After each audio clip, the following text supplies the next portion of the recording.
வணக்க நண்பர்களே, இன்றைக்கி நம்ம பார்க்க போகிற வீடியோவில் என்ன வித்தியாசம்னு பார்த்தீங்கன்னா, ஒரு ₹5 கட்டு தாங்க. மான் போட்ட கட்டு, ₹5 கட்டு, 6 மான் போட்ட கட்டுங்க. இந்த கட்டு எப்போ வெளியிட்டாங்க, எந்த காலகட்டத்தில் புழக்கத்தில் இருந்துச்சுன்னு வாங்க வீடியோக்குள்ளே போய்க்கலாம்.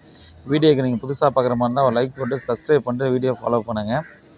இந்த கட்டு வந்து பார்த்திங்கன்னா 1953 வெளியிட்டிருக்காங்க. கிட்டத்தட்ட பார்த்திங்கன்னா ஒரு 73 வருஷம் ஆயிடுச்சுங்க இந்த கட்டை வெளியிட்டு. கட்டு வந்து பார்த்திங்கன்னா 73 வருஷம் ஆனாலும் கடந்து வந்தாலும் இன்னும் கட்டோட தன்மை மாறாமல் சூப்பராக இருக்குது பாருங்கள். எங்கேயுமே கரை கிடையாதுங்க, சின்ன கரை கிடையாது, சூப்பராக இருக்குது. பின்னோட அழுக்கு கூட கிடையாது, அந்த அளவுக்கு இருக்குது. அஞ்சே ஒரு டிஃப்ரெண்ட்டாக இருக்குது. அந்த காலகட்டத்தில் இந்த நோட்டுக்கு எவ்வளோ முக்கியத்துவம் கொடுத்துருக்காங்க. இப்போ நான் சாதாரணமாக கையில் பிடிச்சிருக்கேன். கையெழுத்து வந்து பார்த்திங்கன்னா ராமாராவ் வந்து பார்த்திங்கன்னா கையெழுத்து போட்டிருக்காரு. D92 45 31 01. முன்னாடி வந்து பார்த்திங்கன்னா அசோக சக்கர சிம்பிள். இந்த சிம்பிள்லாம் வந்து பார்த்திங்கன்னா சூப்பராக இருக்கும் பாருங்கள். சிங்கத்தோட சிம்பிள்லாம் வந்து பார்த்திங்கன்னா எஃபர்ட்டாக இருக்கும். கட்டு வந்து பார்த்திங்கன்னா கொஞ்சம் கூட எங்கேயுமே டேமேஜ் இருக்காதுங்க. கிட்டத்தட்ட 76 வருஷம் ஆன மாதிரி கட்டு தெரியாது, அந்த அளவுக்கு சூப்பராக இருக்குது. பின்னாடி வந்து பார்த்திங்கன்னா 6 மான் போட்டிருக்குங்க. கவுண்ட் பண்ணிக்கங்க, 6 மான் போட்டிருக்கு. 5 வந்து பார்த்திங்கன்னா நல்ல ரவுண்ட் ஷேப்பில் பின்னாடி இருக்கும். ரிசர்வ் பேங்க் சிம்பிள் வந்து பார்த்திங்கன்னா சூப்பராக இருக்கும். கொஞ்சம் கூட பாருங்கள் கம்பீராக இருக்கும் ரிசர்வ் பேங்க் சிம்பிள்.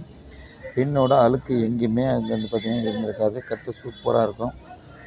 இவ்வளோ காலத்துலேயும் வந்து பார்த்திங்கன்னா இந்த கட்டை அதான் என்னோடய இது வந்து பார்த்திங்கன்னா கலெக்ஷனை பொறுத்தவரை எவ்வளோ பெரிய கட்டாக இருந்தாலும் சரிங்க, இந்த கட்டுக்கெல்லாம் வந்து பார்த்திங்கன்னா கையில் வந்தவுடனே கவர் தாங்க. கை வந்து பார்த்திங்கன்னா சுத்தமாக இருக்கும், கவர் உடனே போட்டுருவோம்.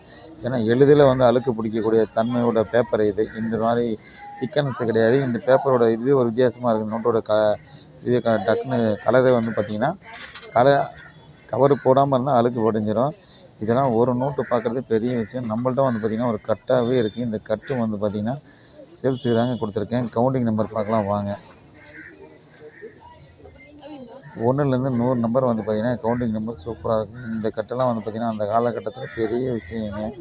நம்ம வந்து பார்த்திங்கன்னா சாதாரணமாக வந்து 1, 2, 100 கவுண்டிங் பண்ணிகிட்ருக்கோம். அந்த காலகட்டத்தில் எவ்வளோ பெரிய விஷயமா இருந்திருக்கும். இந்த கட்டு நம்ம சேனலில் வந்து பார்த்திங்கன்னா சேல்ஸுக்கு தான் கொடுத்துருக்கேன். யாருக்காவது தேவைப்பட்டால் நீங்கள் எங்கேருந்து வேணுமாலும் கால் பண்ணால் கண்டிப்பாக ஜிபே பண்ணிங்கன்னா கொரியர் பண்ணுவேன். சேனலுக்கு மட்டும் புதுசாக இருந்தால் இப்போ சப்ஸ்கிரைப் பண்ணிங்க. அப்போ தான் நம்ம போடுற வீடியோ அடுத்தடுத்து உங்களுக்கு கண்டிப்பாக வந்து சேரும்.